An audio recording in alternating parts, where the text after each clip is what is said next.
3 வேளாண் சட்டங்களுக்கு ஆதரவளித்த அதிமுக ஆட்சியில்தான் விவசாயிகள் தற்கொலை அதிகரித்ததாக முதலமைச்சர் மு.க.ஸ்டாலின் விமர்சித்திருக்கிறார். ஈரோடு மாவட்டம் பெருந்துறை விஜயமங்கலம் சுங்கச்சாவடி அருகே வேளாண்மை மற்றும் உழவர் நலத்துறையின் சார்பில் வேளாண் கண்காட்சி மற்றும் கருத்தரங்கம் நடைபெறுகிறது. முதலமைச்சர் மு.க.ஸ்டாலின் வேளாண் கண்காட்சி மற்றும் கருத்தரங்கை ரிப்பன் வெட்டி தொடங்கி வைத்தார்.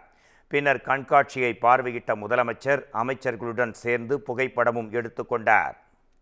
பின்னர் நலத்திட்டங்கள் வழங்கும் நிகழ்ச்சியில் பங்கேற்று ஈரோடு மாவட்டம் முழுவதும் 4524 பயனாளிகளுக்கு நலத்திட்ட உதவிகளை முதலமைச்சர் வழங்கினார்.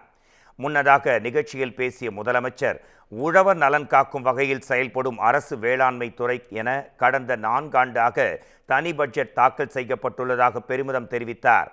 விவசாயிகளுக்காக செயல்படுத்தி வரும் திட்டங்கள் குறித்தும் உழவர் சந்தைகளை மீண்டும் திறந்துள்ளதாகவும் அவர் மேலும் குறிப்பிட்டார். அது மட்டுமல்ல, ஏராளமான சிறப்பு திட்டங்களையும் செயல்படுத்திட்டு இருக்கிறோம். அதையெல்லாம் சுருக்கமாக சொல்லணும்னா, மதுரை மல்லிக்கான இயக்கம், பலா இயக்கம், முருங்கை இயக்கம், தமிழ்நாடு சிறுதானிய இயக்கம், பனை மேம்பாட்டு இயக்கம், தோட்டக்கலை பயிர்கள் சாகுபடி தொகுப்பு, கருவேப்பிலை தொகுப்பு, தென்னை தேர்வாடல் நோய் மீட்பு திட்டம், மிளகாய் மண்டலம்னு ஏராளமான சிறப்பு திட்டங்களை செயல்படுத்திட்டு வரோம்.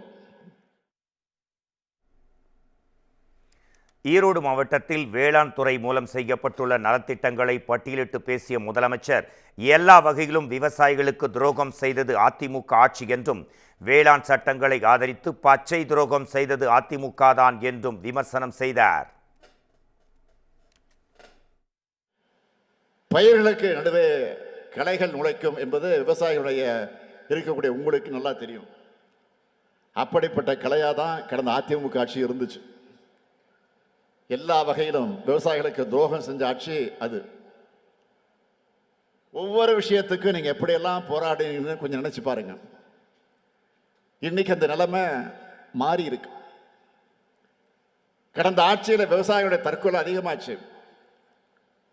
உழவர்களுடைய உரிமையை பறிக்க முயன்ற 3 வேளாண் சட்டங்களை எதிர்த்து டெல்லியில் வெயிலையும் மழையிலையும் விவசாயிகள் போராடி அடக்குமுறையை எதிர்கொண்டப்போ கூச்சமே இல்லாமல் அந்த சட்டங்களை ஆதரித்து பேசி பச்சை துரோகம் செஞ்சவங்க தான் அவங்க. அதனால தான் நீங்கள் தோக்கடிச்சிங்க.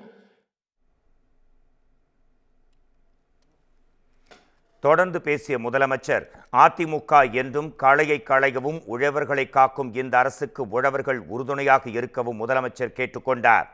இந்த வேளாண் கண்காட்சி மற்றும் கருத்தரங்கம் 2 நாட்கள் நடைபெறும் நிலையில் 1 லட்சத்திற்கும் மேற்பட்ட விவசாயிகள் வருகை தருவார்கள் என்றும் எதிர்பார்க்கப்படுகிறது.